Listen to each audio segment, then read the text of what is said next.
a las autoridades de las Naciones Unidas, a los representantes de los países miembros y a todos los ciudadanos del mundo que sigan atentamente esta cumbre, buenos días. El año pasado me paré ante ustedes en esta misma asamblea y presenté una nueva orientación en política exterior para la Argentina. Sostuvimos que era imperativo un retorno a las ideas de la libertad, a los principios inmortales que sostienen la dignidad de la vida, la libertad y la propiedad de todos los individuos bajo la ley, y la necesidad de que la cooperación internacional tenga como fin precisamente asegurarlas. Sin embargo, advertí que la ONU se había alejado de su norte en las últimas décadas.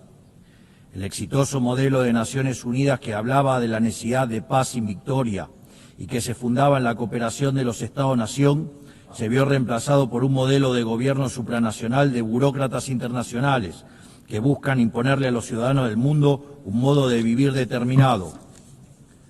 Así es como pasamos de una organización que pretendía mediar la paz entre pares a una organización que pretende decidir no solo qué debe hacer cada Estado-nación, sino también cada uno de los individuos en las distintas latitudes del planeta. Nosotros creemos en el fin original de este organismo. Creemos que existen problemas globales que requieren del diálogo y la cooperación internacional para ser resueltos. Pero para eso debemos rechazar estas extralimitaciones que a menudo acompañan a las agendas nobles. Como sostuvimos el año pasado, no acompañaremos nunca el cercenamiento de libertades individuales, comerciales, ni la violación de los derechos naturales de los ciudadanos de los Estados miembros. Y durante el último año y medio hemos votado en consecuencia. Esto lo digo a sabiendas de que muchos no comparten mis palabras, porque como siempre dije, es preferible decir una verdad incómoda que una mentira confortable. En esta línea, hoy quiero hablarles acerca de un problema específico que enfrentan todos los países modernos. Actualmente, en todo el mundo se está planteando una contradicción entre el presente y el futuro, un problema de índole política, económica y filosófica, en cuya respuesta se juega el destino de la humanidad toda. Si lo llevamos a los términos de comodidad e incomodidad que he planteado, el mundo entero parece estar estancado en el confort del presente, haciendo caso omiso a las consecuencias que esto pueda traer en el futuro.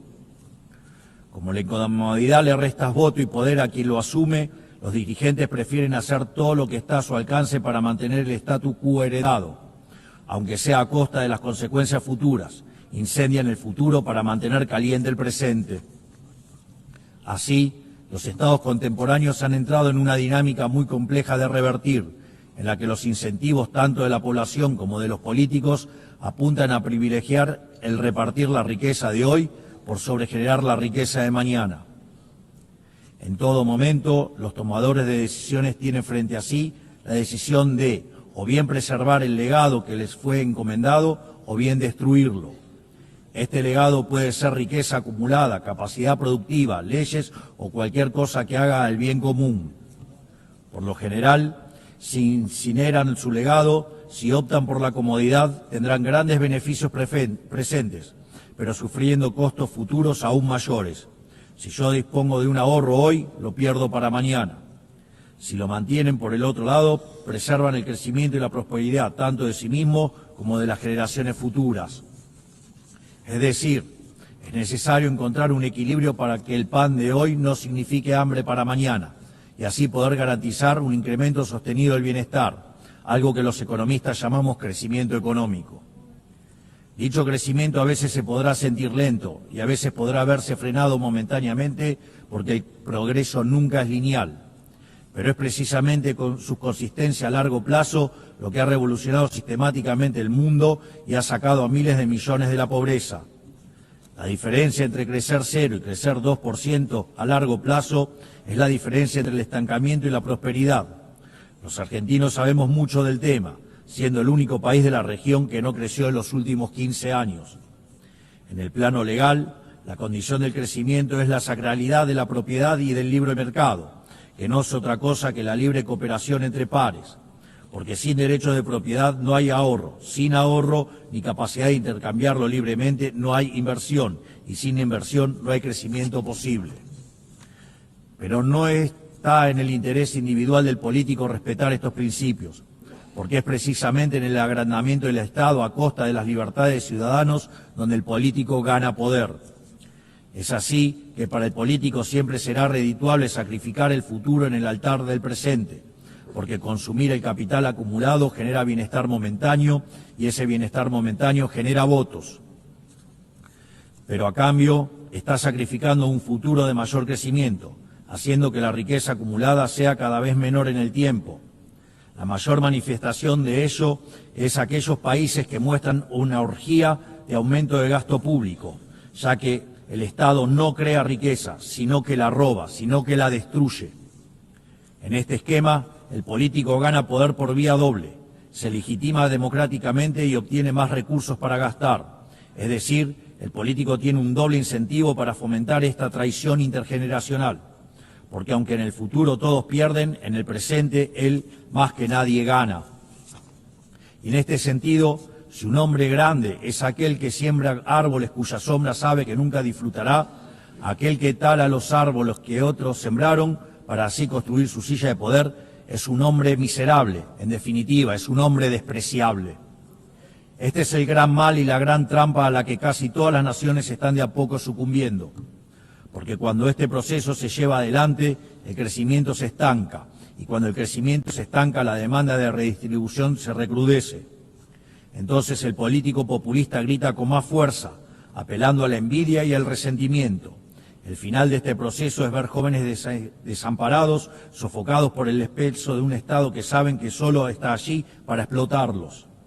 Lamentablemente, las medidas de expansión fiscal, la expansión monetaria y la expansión del poder estatal por sobre el de los individuos conforman un patrón que se está repitiendo en todos los países, sobre todo en aquellos que componen el mundo libre. Pero el problema no es solo de política económica. Lo vemos también cuando se viola la igualdad ante la ley o se abren las puertas de forma indiscriminada a la inmigración por razones políticas. Contrariamente a lo que es la inmigración, en este caso se trataría de invasión. Y los organismos de cooperación internacional, de los cuales esta organización forma parte, tampoco son ajenos a este problema. Con el correr de los años, esta organización ha ido adquiriendo funciones ajenas a su espíritu fundacional. Ha ido creando capa sobre capa de organismos, agencias y programas hasta alcanzar una hipertrofia de administraciones que son poco efectivas a la hora de resolver los problemas para los cuales fueron creadas. Así, se engrosan las responsabilidades de la ONU, se engrosan los aportes recibidos por parte de las naciones miembros y se redujeron los resultados palpables que esta organización tenía para ofrecerle al mundo. A este cóctel de incentivos cruzados se le suma que, a diferencia de los primeros mandatarios nacionales, las organizaciones internacionales nadie rinde verdaderamente cuentas por fallar en la resolución de un problema. Esta contradicción entre grandes objetivos y resultados magros ha generado una erosión del prestigio de esta casa y de otras. Sin ir más lejos, los malos resultados de la Agenda 2030 dan testimonio de esto que describo. Lo que persiste en la práctica es un ciclo de estructuras que se reciclan, recursos que se multiplican y metas que se reprograman.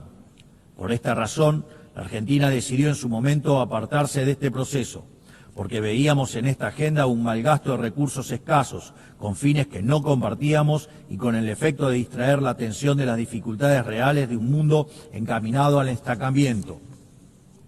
Es mi deber advertir contra este mal porque en Argentina lo vivimos hasta su consecuencia natural. Llegamos al fin del cómodo camino al que conduce desentenderse el futuro, o sea que venimos de un futuro que para ustedes aún no ha terminado de llegar.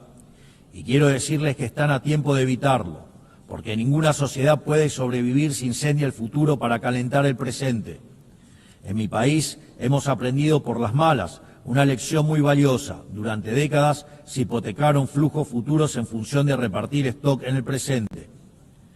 En 2023 llegamos finalmente al largo plazo de 100 años consecutivos de hacer las cosas mal, de pasar la cuenta de mano en mano hasta que no quedó quien la pague. Y todo eso, sumado a lo que les conté previamente, terminó quebrando a nuestro Estado.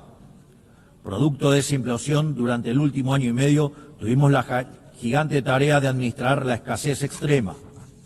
Y hoy estamos por primera vez en décadas haciendo lo que hay que hacer para que el futuro sea mejor. para lo cual la única fórmula es hacer lo contrario a lo que se hizo en el pasado. A esto se le contrapone el resto de la política, que nos demanda hacer lo mismo que hacían ellos y que también nos arrastró hacia la decadencia, hipotecar el futuro para satisfacer demandas presentes. Ellos quieren que apliquemos lo que hicieron 1000 veces y nos trajo hasta aquí. Pero quiero dejarles en claro que Argentina hoy tiene un gobierno que decidió emprender el camino correcto, aunque sea el más difícil, porque la prosperidad y el progreso de nuestro pueblo no puede postergarse más. No somos, sin embargo, los únicos que estamos tomando las decisiones difíciles que este momento histórico demanda. El presidente Trump en Estados Unidos también entiende que es el momento de revertir una dinámica que estaba llevando a Estados Unidos a una catástrofe. Y sabemos que una catástrofe en Estados Unidos es una catástrofe global. Su férrea y exitosa política en términos de ponerle un freno a la inmigración ilegal lo deja más que claro. Entiende que debe hacer lo necesario, aunque a muchos no les guste, antes de que sea demasiado tarde. En otros países, por ejemplo, ya es demasiado tarde para esta decisión. No solo eso, sino que también está llevando adelante una reestructuración sin precedentes de los términos del comercio internacional, una tarea de magnitudes titánicas que hacen al corazón del sistema económico global, porque este sistema estaba depredando el corazón industrial de su país y sumiéndolo en una crisis de deuda sin parangón.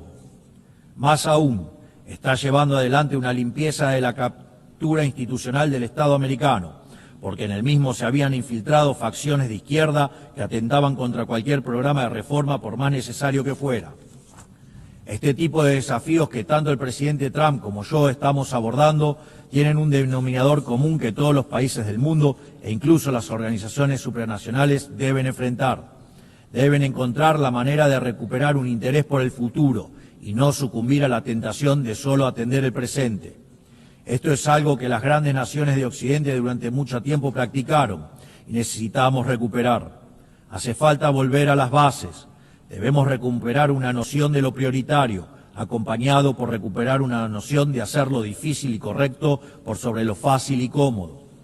Tal como dije anteriormente, esto también es cierto para los distintos organismos internacionales que han sido incorporando gradualmente este accionar en su ecosistema. Creo que hablo por todos al decir que nos gustaría que la ONU lidere este cambio de paradigma, regresando a las bases que la han convertido en la gran organización que supo ser en el pasado. Por eso, quisiera humildemente poner a disposición de esta Asamblea 4 principios que creemos pueden ser útiles para seguir en pos de este objetivo. 1. Principio del mandato esencial.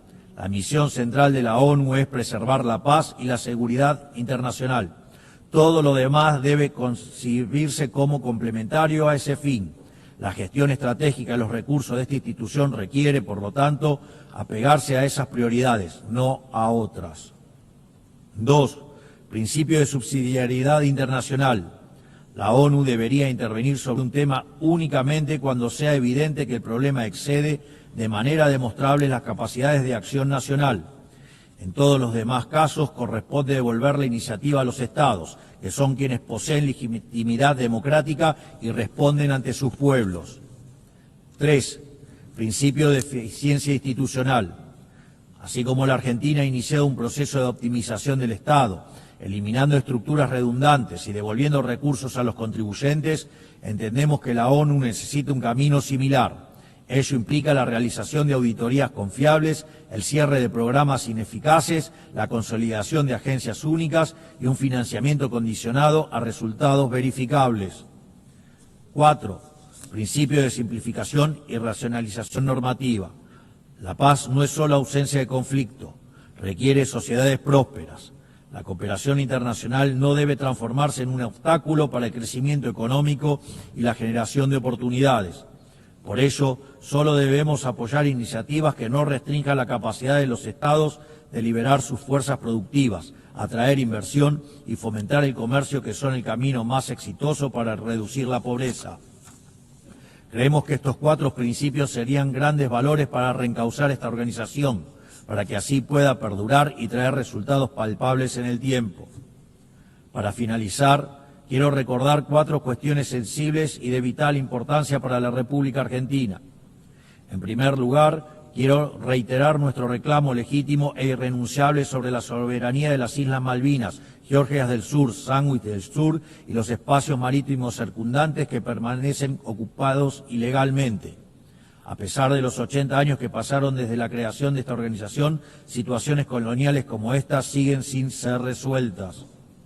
Por lo que invitamos al Reino Unido a reanudar las negociaciones bilaterales, de conformidad con la resolución 2065 de esta misma Asamblea General, junto con todas las resoluciones posteriores que la acompañan. En segundo lugar, quiero manifestar nuevamente mi repudio a las expresiones de violencia fundamentalista que aún existen y se propagan por el mundo. En Argentina ya sufrimos este horror con los ataques de la Embajada de Israel y la AMIA en los años 1992 y 1994 respectivamente.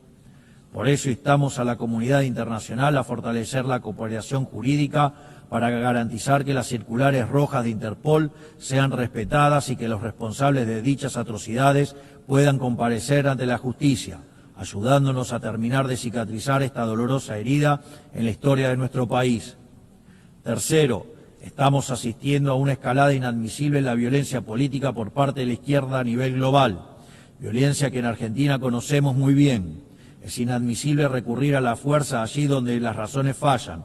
Por eso repudiamos enfáticamente estos procedimientos que atentan contra las normas básicas de convivencia democrática. Cuarto, la situación del ciudadano argentino Nahuel Gallo, secuestrado y detenido de manera arbitraria en Venezuela sin imputación, sin asistencia legal ni consular. En palabras simples, una desaparición forzosa. Exigimos al gobierno de Venezuela su inmediata liberación y hacemos un llamado a la comunidad internacional para que acompañe este reclamo legítimo en defensa de los principios más básicos del derecho internacional y de la dignidad humana. Finalmente, reiteramos nuestra exigencia de liberación inmediata de los rehenes que aún permanecen cautivos en Gaza. Finalmente, que Dios bendiga al mundo libre, que las fuerzas del cielo nos acompañen. Muchas gracias a todos.